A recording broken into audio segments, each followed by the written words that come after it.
Hi everyone, welcome. If you're tuning into this video, congratulations. You've either accomplished a round or you've gotten to your goal weight, and that's a big deal. Phase 2 is just as important as Phase 3, guys. So today we're going to be talking about Phase 3. What is it? What do you do? So you obviously, if you're watching this video, you've already accomplished Phase 2. You know what foods you ate on Phase 2 and all that, and it was super strict, right? You cannot wait to eat more food, more portions, more different kinds of food. I know, like, I was a foodie, so Phase 3 is fun, but it's also like a science experiment, and you want to make sure you do this correctly. Just like when you go to the doctor and you want to take an antibiotic because you're sick, the doctor's going to tell you have to finish it, otherwise you're just going to get even more sick. You need to make sure that you accomplish 21 days without cheating for Phase 3. Phase 3 is going to set you up for success for the rest of your life so that you don't have to worry about dieting anymore. And once you're done with Phase 3, which is 21 days, you move on to what is called life. So once you're in life, you can eat 80% of the time very healthy, 20% of the time indulge on the weekends. Like I said, it is a lifestyle change, so you want to make sure that you are taking into consideration that if you go back to your old eating habits, you're obviously going to gain the weight right back. So I want to make sure that we do Phase 3 so that you are set up for success and you get to maintain your hard-earned weight loss. So I just want you guys to know most of Phase 3 you need to be focusing on is lots and lots of protein, lots of vegetables, and you still can have 2 fruits, and no more oranges because they're naturally highest in sugar, and no more Wassa crackers, grissini breadsticks, or Melba toast.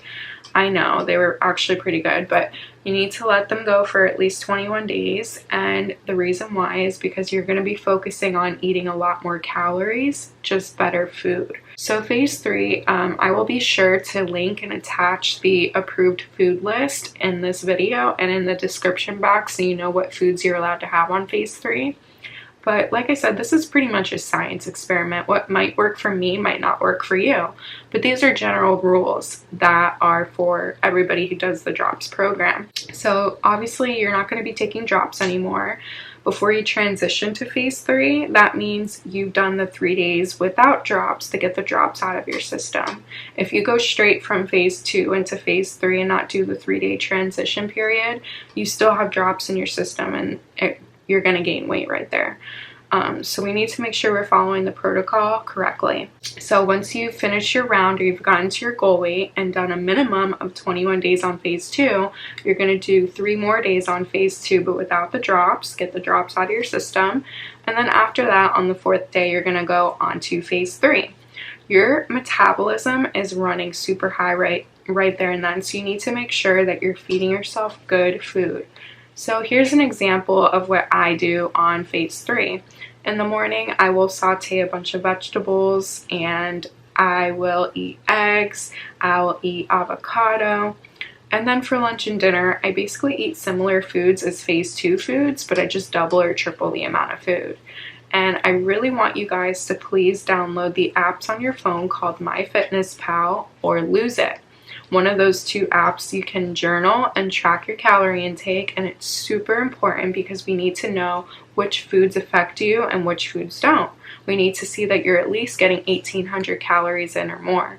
It's super important that you get those calories in. Remember, we're not dieting anymore, we're trying to maintain. Now, the key to Phase 3, guys, is I still want you to weigh yourself every day because I don't want you to go over 2 pounds of your last weight on the drops.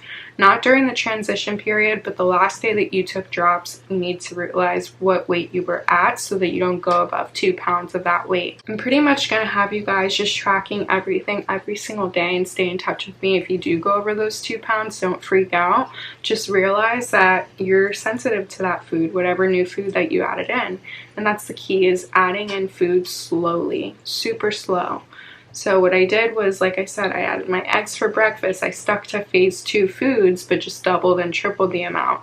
Then one day at a time, I added 1 new food so I knew what I was sensitive to.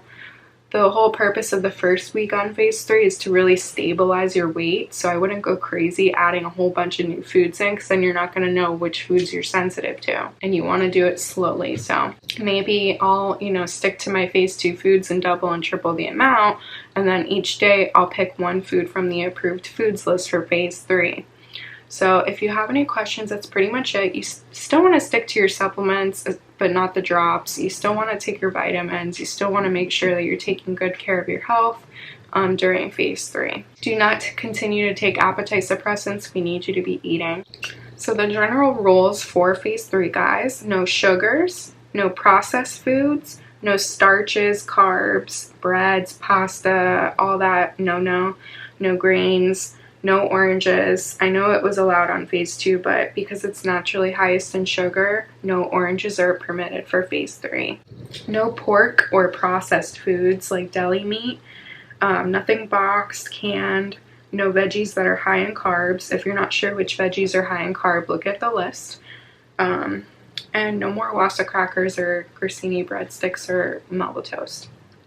So make sure you evaluate the scale daily, stay in touch with me. And also another thing that's super important is continue drinking your gallon of water if you can, at least half a gallon. And basically I will be linking the approved lists of food that you can eat for phase 3. Pick one food a day, add it in slowly, see how you do. But first I would just get your weight stabilized for the first week before going too crazy adding a bunch of whole new food. But that's pretty much it. And of course, I know your Omni booklet comes with instructions as well about phase 3, but it's not as detailed.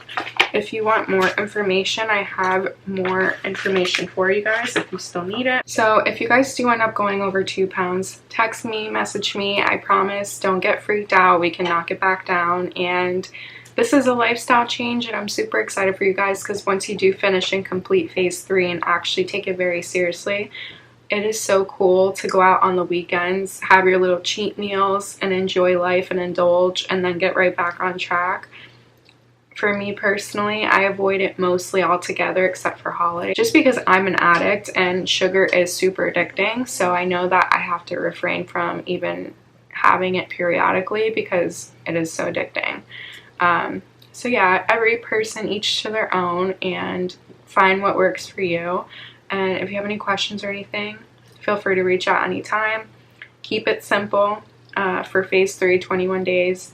Eat a lot of food, a lot of good food, similar to phase 2, but a lot more. And then add in those healthy fats. Your body is craving good fats. I know people make it seem like fats are bad for you, but the good fats like avocado, olive oil, you need those. So use some butter in your eggs, put some butter on your food. Do what you got to do to add those fats back in, because your body's craving it. It's good for your hair, skin, and nails. All right, well, I hope this was very helpful to you guys. If you have any questions, reach out anytime. Again, congratulations. Enjoy.